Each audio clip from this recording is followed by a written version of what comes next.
오늘 하나님께서 우리에게 주신 말씀은 여호수아 7장 22절에서 26절과 호세아 2장 14절 15절 말씀입니다. 이제 봉독합니다. 하나님의 말씀을 경청하십시오. 이에 여호수아가 사자들을 보내매 그의 장막에 달려가 본즉 물건이 그의 장막 안에 감추어져 있는데 은은 그 밑에 있는지라. 그들이 그것을 장막 가운데서 취하여 여호수아 이스라엘 모든 자손에게 가지고 오매 그들이 그것을 여호와 앞에 쏟아놓으니라. 여호수아가 이스라엘 모든 사람과 더불어 세라의 아들 아간을 잡고 은과 그 외투와 그 금덩이와 그의 아들들과 그의 딸들과 그의 소들과 그의 나귀들과 그의 양들과 그의 장막과 그에게 속한 모든 것을 이끌고 아굴 골짜기로 가서 여호수아가 이르되 내가 어찌하여 우리를 괴롭게 하였느냐. 여호와께서 오늘 너를 괴롭게 하시리라 하니 온 이스라엘이 그를 돌로 치고 물건들도 돌로 치고 불사르고 그 위에 돌 무더기를 크게 쌓았더니 오늘까지 있더라. 여호와께서 그의 맹렬한 진노를 그치시니 그러므로 그곳 이름을 오늘까지 아골 골짜기라 부르더라.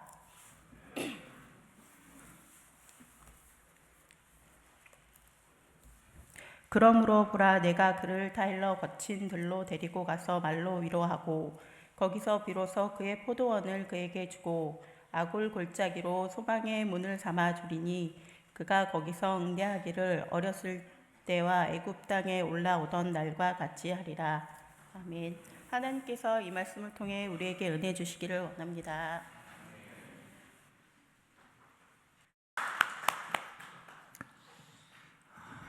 감사합니다. 우리 함께 기도하겠습니다. 주님, 감사합니다. 한 주간 우리를 지켜주시고 인도해 주셨습니다.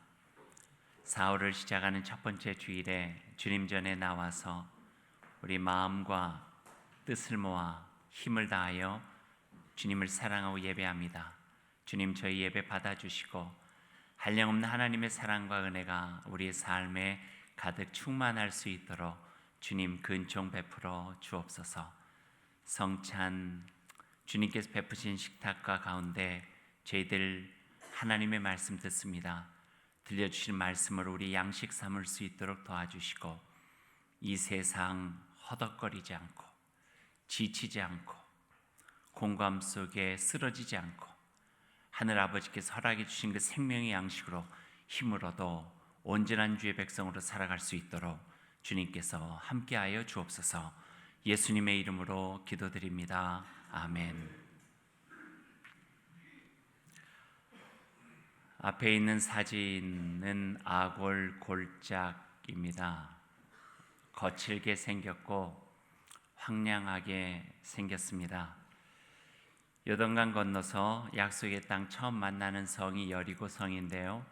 여리고성 지나서 베들레헴으로 가는 그 길목에 한쪽에는 유대 광야, 한쪽에는 아골 골짜기가 있습니다. 우리가 좋아하는 찬양 부름받아 나서니 몸 2절에 아골 골짝 빈들에도 복음 들고 가오리다. 그 아골 골짝이 바로 오늘 말씀과 저 사진에 있는 아골 골짝입니다. 아골, 괴로움, 고통, 아픔 그 뜻이 담겼죠. 그래서 아골 골짝은 절망의 골짝이고 괴로움의 골짝이고 고통의 골짜기고 슬픔의 골짜기입니다. 지형적으로 그 골짜기가 험하긴 했어도 괴로움과 고통이라고 하는 이름 아골 골짜기로 불려지게 된 데에는 그 속에 담겨져 있는 어떤 이야기와 배경이 있습니다. 그 이야기를 오늘 우리가 함께 읽은 성경 말씀을 통해서 우리가 볼 수 있게 되죠. 이야기의 배경이 되어져 있는 여호수아서는 1세대에서 2세대로 넘어갔습니다. 모세의 지도력과 함께 시작했던 광야 시대가 이제 막을 내리고 새로운 지도자 여호수아 시대, 가나안 팔레스타인 시대가 열리게 된 것이죠. 출애굽 1세대가 모세와 함께 홍해를 건너 광야로 들어갔다면 출애굽 2세대는 여호수아와 함께 요단강을 건너서 가나안 약속의 땅으로 들어가게 됩니다. 그리고 그 땅, 새로운 땅에 들어가서 제일 처음에 만난 성읍이 바로 여리고입니다. 우리가 삭개오에 대한 이야기로 잘 알고 있는 여리고 성읍은 그 당시만 해도 굉장히 강하고 견고한 성읍이었습니다. 고대 팔레스타인 근동에서 가장 오래된 성읍 중에 하나였고 그만큼 강성하여 많은 사람들이 살고 있었던 힘 있는 도시 성읍이 바로 여리고 있었습니다. 새로운 땅에 막 들어가서 그 여리고 성읍을 보았으니 광야 40년을 지내왔던 이스라엘 백성은 얼마나 겁났을까요? 자신들이 예전에 봤던 메뚜기처럼 너무 추려해 보인 것이 사실입니다. 이 땅을 하나님께 주셨다고 하는 믿음은 있었지만 이 성읍을 우리가 들어갈 수 있을까 하는 불안함과 두려움 속에 하나님께 매달려서 간절히 기도하죠. 하지만 이 성읍 속에 들어가서 전쟁을 치를 자신감도 없었습니다. 왜냐하면 얼마 전에 하나님의 명령에 따라서 이스라엘 남자들은 다 할례를 받았거든요. 물론 시간이 조금 지났지만 아직 제대로 싸울 수 있을 만큼의 여력도 되지 않았으니 얼마나 겁이 났겠어요? 걱정과 염려 속에 가득 차 있는 여호수아 그 백성에게 여호와 하나님께서 그의 군대 대장을 보내셨죠. 그리고 그 군대 대장을 통하여서 안심하라, 마음을 평안케 하신 다음에 그 성읍을 너희에게 주리라 약속을 해 주셨습니다. 그리고 그 성읍 여리고로 들어가게 하신 거예요. 하지만 하나님께서는 그 방법을 알려주셨어요. 여러분 기억나시는지 모르겠어요. 하나님께서 그 여리고 성읍을 들어가서 점령하게 하는 방법 생각해 보면 별로 이해도 안 되고요, 납득도 별로 되지 않는 방법이에요.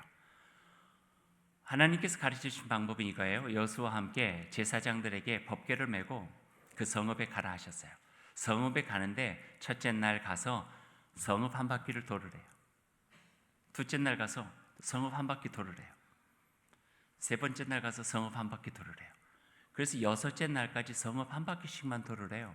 그리고 일곱째 날 될 때는 조금 더 일찍 나가서 일곱째 날이니 성읍을 한 바퀴만 돌지 말고 일곱 바퀴를 돌으래요. 일곱 바퀴를 다 돌고 난 다음에는 제사장들이 나팔 소리를 불어 외치고 그리고 백성들은 소리를 치면은 점령될 것이다. 그렇게 이야기를 하신 거예요. 어떻게 믿어지세요? 믿을 수도 없고 믿어지지도 않고 그랬겠죠. 하지만 여호수아는 믿었어요. 여호수아에게는 광야 40년을 통해서 얻은 믿음의 지혜가 있었거든요. 광야 40년을 그렇게 살았어요. 갈라지지 않을 것 같은 홍해가 갈라졌어요. 하나님의 말씀에 따라서. 구름 기둥과 불 기둥으로 안전하게 지나갈 수 있는 삶의 길을, 광야의 길을 하나님께서 내어주셨어요. 광야에 만나가 내렸고요, 고기가 먹고 싶다면 하나님께서 메추라기를 주셨고요, 반석을 치니 거기서 물이 났고요, 불뱀을 바라보면 죽을 것 같은 사람들도 생명을 다시 건지게 된 거예요. 그러니 광야 40년 하나님의 부재 상태와 같이 하나님이 계시나라고는 그 마음속에 불안함 속에 살아가는 삶 속에서 하나님의 임재를 통해서 경험했던 믿음의 지혜가 이 여호수아에게는 있었던 거예요. 그러니 여호수아에게는 그래, 이해도 되지 않고 납득도 되지 않지만 하나님께서 말씀하셨으니 우리가 그대로 하자라고 하는 믿음으로 그 백성을 이끌고 하나님께서 가르쳐 주신 대로 하게 되죠. 첫째 날 갔어요. 어떻게 해요?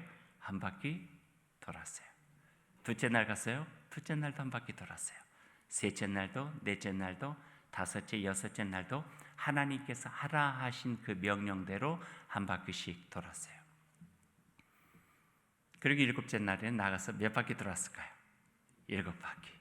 7바퀴를 돌고 난 다음에 하나님께서 하라 하신 대로 제사장들이 손에 들고 있던 나팔을 길고 크게 부르짖었어요. 그리고 난 다음에 여호수아가 그 백성들 향하여서 가장 큰 소리로 외친 거예요. 여호와께서 이 성을 우리에게 주셨도다. 그 말이 끝나자마자 백성들이 와 하고 소리를 지르고 성읍이 무너졌어요. 마치 제가 지금 본 것처럼 이야기를 하고 있습니다. 말씀에 그대로 되어져 있는 거예요. 그렇게 견고했던, 그토록 강해 보였던, 무너지지 않을 것 같았던 여리고 성벽이 무너졌어요. 그리고 하나님께서 하나님의 방법으로 그 성을 이스라엘 백성이 새로운 땅 팔레스타인 가나안에 들어가서 거주할 수 있는 첫 번째 거주지로 이스라엘 백성의 터전으로 삼아 주신 거예요. 얼마나 고맙고 얼마나 기뻤을까요? 여기까지는 참 좋아요. 내 문제는 그 다음부터예요. 하나님의 능력을 체험하고 하나님께 영광을 돌렸고 그 속에서 얻어진 힘이 있었지만, 그리고 하나님이 우리 함께 하시면 우리는 못할 것이 없다고 하는 그 능력에 대한 자신만만함도 있었는데, 자신만만함이 조금 더 과하다 보면은요, 그게 교만함이 돼요. 교만. 내가 할 수 있다로 바뀌는 거예요. 여리고 성, 그 강하고 견고한 성이 무너지고 난 다음에 거기를 터전으로 삼은 이스라엘 백성이 이제 그 자기의 땅을 확장시키기 위해서 그 다음에 만난 성이 아이 성이에요. 이름하고 똑같아요. 아이 같은 성이었던 모양이에요. 그래서 작았어요. 여리고 성하고는 비교할 수 없을 정도로 약하고 작은 성이에요. 그러니까 이스라엘 백성들이나 여호수아마저도 조금 그 마음속에 그 경거망동, 약간 교만한 마음이 생기게 된 거예요.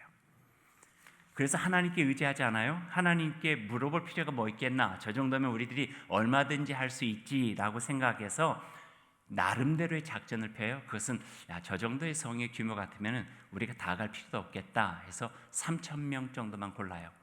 그리고 3,000명만 가서 점령하십시오 하고 보낸 거예요. 그런데 결과는 어떻겠어요? 대실패. 수십 명이 죽고, 성경에 보니까요, 그 수십 명이 죽은 것뿐만 아니라 자신들의 경거망동 때문에 죽음이 나오고 심각한 패배가 생기는 걸 보고 그 이스라엘 백성들의 마음이 녹아내릴 정도로 침통해졌더라. 마음이 녹아내릴 정도로 앞으로 어떻게 살아가지? 라고 하는 마음이 그들의 마음속에 갖게 된 거예요. 여호수아와 이스라엘 백성은 그 속에서 회개하죠. 눈물을 흘리고 자복하면서 하나님께 반성해요. 이 패배 원인이 하나님의 말씀을 따르지 않았던 자신들의 교만에 있었다고 하는 것들도 고백해요. 하지만 더 나아가 백성 중에 여리고성 점령 당시에 하나님의 명령을 따르지 않은 자가 있음을 알게 돼요. 하나님의 명령은 하나였어요. 여리고성은 첫 번째 성인이 마치 맏것, 맏아들이나 맏사람처럼 하나님의 것으로 드려져야 된다. 그러니 거기서 너희들이 욕심난다고 해서 전리품 중에 어떤 거라도 취하면 안 된다. 모든 것을 다 하나님의 것으로 돌리라 하는 명령 하나였어요. 근데 그것을 어긴 사람이 있었다 하는 거예요. 그 문제의 뿌리를 제거하지 않고는 이 가나안 땅에서 약속 가진 하나님의 백성으로 살아갈 수 없겠다 생각된 여호수아는 어떻게든지 그 문제의 뿌리를 제거하기 위해서 지파를 다 모이게 해요. 그리고 지파의 대표적인 사람 12를 세워가지고 제비를 뽑죠. 풍랑 중에 요나가 제비 뽑힌 그것을 생각하시면 똑같은 방법이에요. 그리고 지파 중에서 뽑힌 지파 중에 가문을 뽑고요. 가문 중에 또 사람을 뽑고요. 그래가지고 최종적으로 뽑힌 사람이 바로 아간이라고 하는 사람이었어요. 하나님께서 그에게 물으신다고 하는 것을 확신한 여호수아는 아간을 회중에 세워놓고 자초지종을 이야기하라. 왜 당신이 제비 뽑기에 뽑혔는지에 대해서 고백하라 하죠. 그때 아간은 자백을 하게 돼요. 여리고성 점령하고 난 다음에 그 전리품 중에 자기가 사적인 욕심을 가지고 개인적으로 취했다는 거예요. 신할산 아름다운 외투 한 벌, 은 200세겔, 그리고 50세겔 정도 나가는 금덩어리를 자기가 몰래 가져와서 자기의 장막 밑에다가 감춰놨다 하는 거예요. 아간에 대해서 별로 나온 것은 없지만 생각해보면, 성서적 상상력으로 생각해보면 아간도 꽤 괜찮은 사람이었을 거라 하는 짐작을 해요. 광야 40년을 건너와서 가나안 땅에 적어도 들어갈 정도 되었으면은 하나님의 놀라우신 은혜와 능력을 경험했고 그 힘으로 살아갈 수 있는 어느 정도의 믿음은 있었던 사람이겠다 생각이 돼요. 하지만요, 우리 사람의 본성 속에 가지고 있는 거스릴 수 없는 욕심, 탐욕이 있어요. 사적인 욕망이 있어요. 아간도 어느 정도 믿음이 있었을지 모르지만 여리고성을 점령하고 난 다음에 눈앞에 펼쳐져 있는 멋있는 시날산 외투 한 벌, 요즘 말로 하면 루이비 땡땡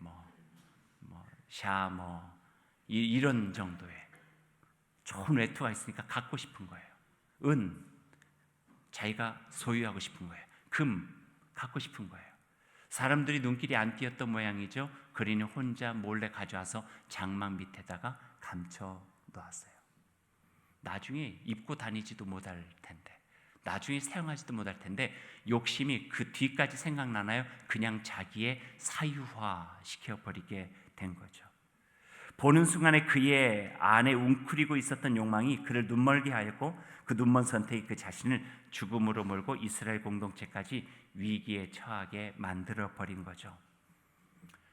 온 회중들 앞에서 그게 다 고백되어졌죠. 여호수아와 그 이스라엘 백성들은 규례에 따라서 그 아간과 그의 가족들, 아들, 딸들, 소, 나귀, 양까지 몰고 그의 모든 그에게 속한 재산들을 가지고 아골 골짜기로 와요. 물건들은 불에 태웠고요. 그리고 생명이 있는 것들은 돌을 던져서 다 죽여요. 그리고 그 죽음의 자리, 고통의 자리, 괴로움의 자리, 아픔의 자리에, 절망의 자리에 돌 무더기를 쌓아서 더 이상 우리가 이 죄는 짓지 말아야 된다고 상징물을 세워놓게 되죠.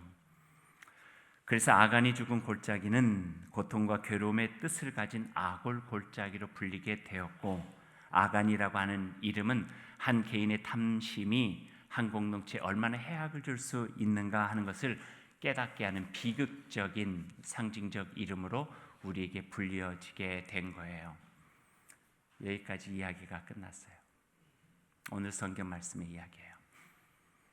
오늘 저는 이 말씀을 읽으면서 오늘 성찬과 함께 몇 가지 생각을 여러분과 함께 나누고 싶어요.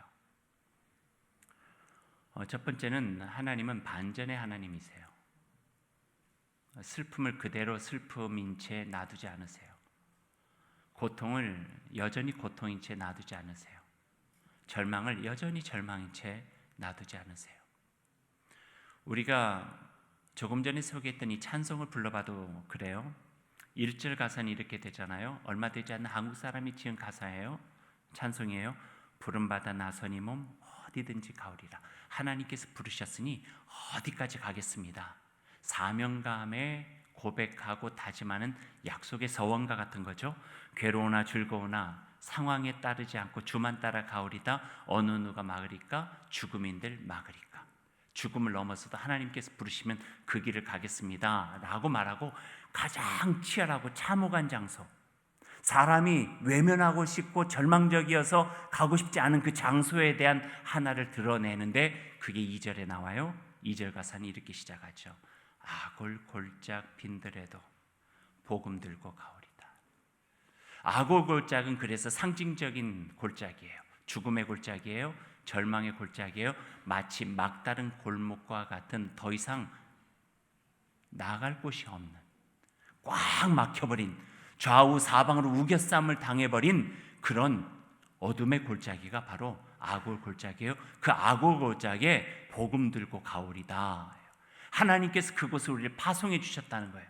왜 그런 찬송의 고백이 나왔을까? 죄된 세상 오신 예수 그리스도에 대한 그 마음이 그의 마음의 고백 속에 있을 때 그곳까지도 갈 수 있겠다고 하는 다짐이죠. 찬송으로 고백했듯이 하나님은 슬픔과 고통의 자리를 그대로 놔두지 아니하시고, 죽음에서 생명의 싹을 틔워내시고, 고통에서 위로를 하시고, 절망에서 소망을 갖도록 치유하고 회복하시는 하나님임을 우리에게 보여주고 계시는 거예요. 거기에 대한 증거 중에 하나가 오늘 우리가 함께 읽은 호세아서 2장에 담겨 있어요. 호세아서 2장 특별히 14절 15절 말씀을 보세요. 제가 한번 읽어드릴게요. 여러분 들어보세요. 그러므로 보라, 내가 그를 타일러 거친 들로 데리고 가서 말로 위로하고, 거기서 비로소 그의 포도원을 그에게 주고 아골 골짜기로 소망의 문을 삼아 주리니.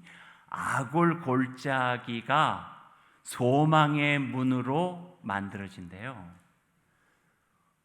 호세아는 절망의 때에 하나님의 말씀을 가지고 살았던 예언자예요.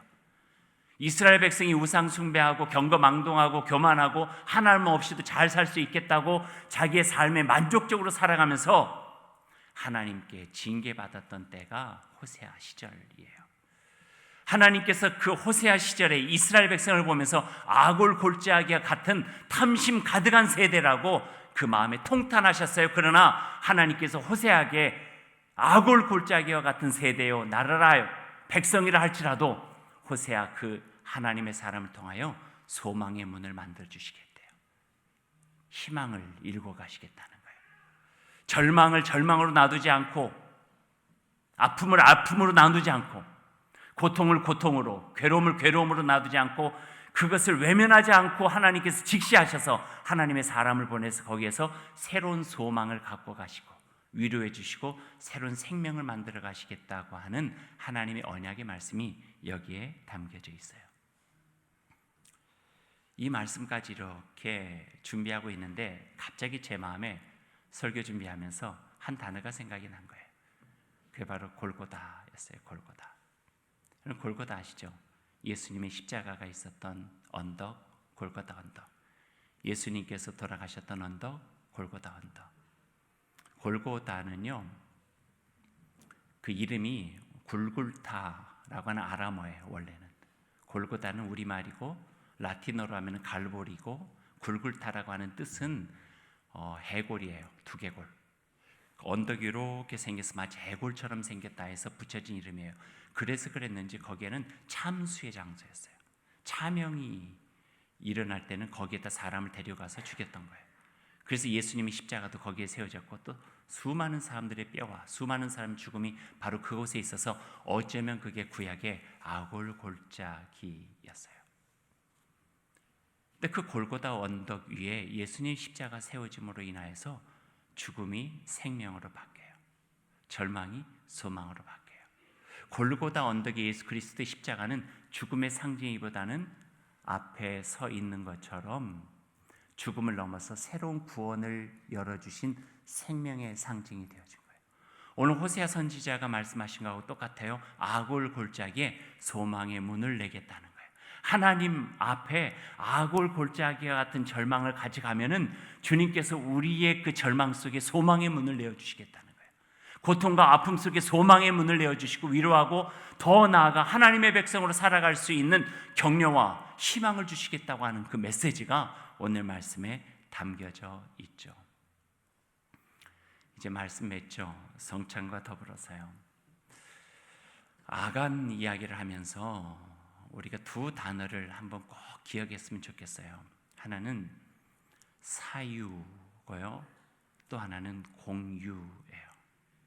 사유는 사적인 것을 취하는 거예요.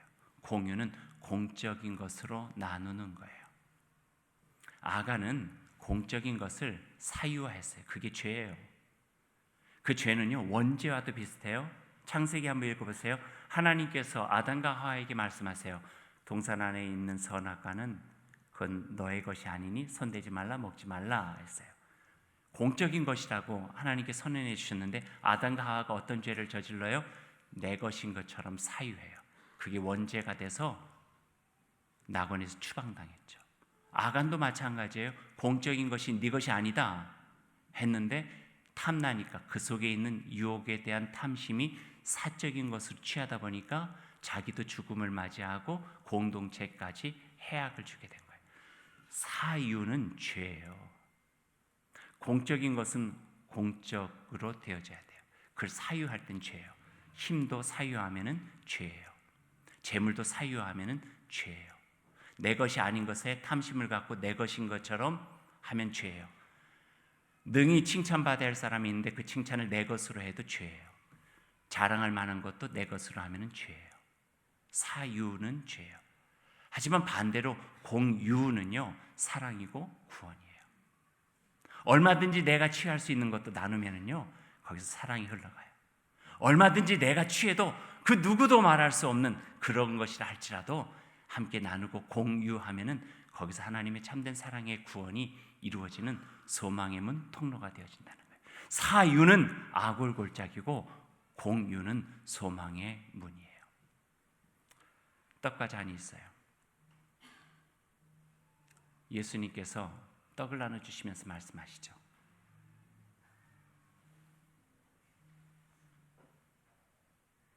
이것은 내 몸이다.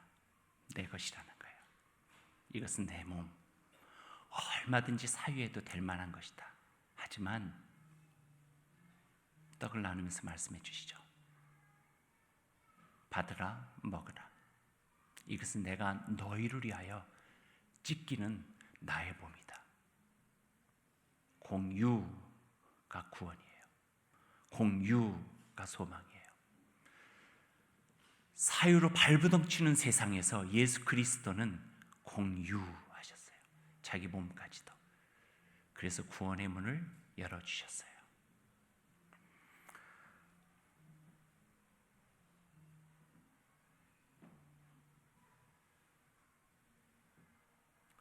몸을 나누신 후에 잔을 들어서 예수님께서는 그 제자들에게 또 나눠주시죠.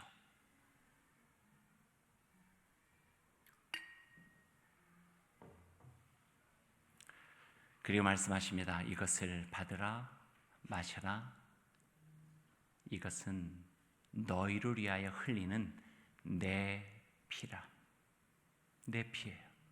얼마든지 사유할 수 있음에도 불구하고 이게 누군가에게 소망이 된다면, 누군가에게 위로가 된다면, 누구에게 격려가 되고 누군가의 삶을 다시 그리스도의 형상 속에 살아갈 수 있는 소망으로 되어줄 수 있다면 아낌없이 내가 나눠줄 수 있다.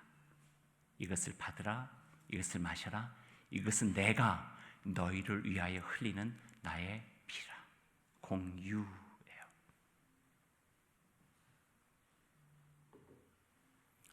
여러분을 이 공유의 성찬상으로 초대합니다. 악을 골짜기와 같은 사적인 욕심으로 가득 차 있는 우리에게 소망의 문을 내어주고자 하시는 예수 그리스도께서 초청하신 식탁입니다. 이제 떡과 잔을 나누시고 예수님의 몸, 예수님의 피, 그게 우리의 몸에 하나가 되어질 때에 나만 바라보면서 살아갔던 사유화된 인생에서 공유화된 구원의 참된 소망의 문을 열며 살아가는 저와 여러분 다 될 수 있기를 간절히 소망합니다.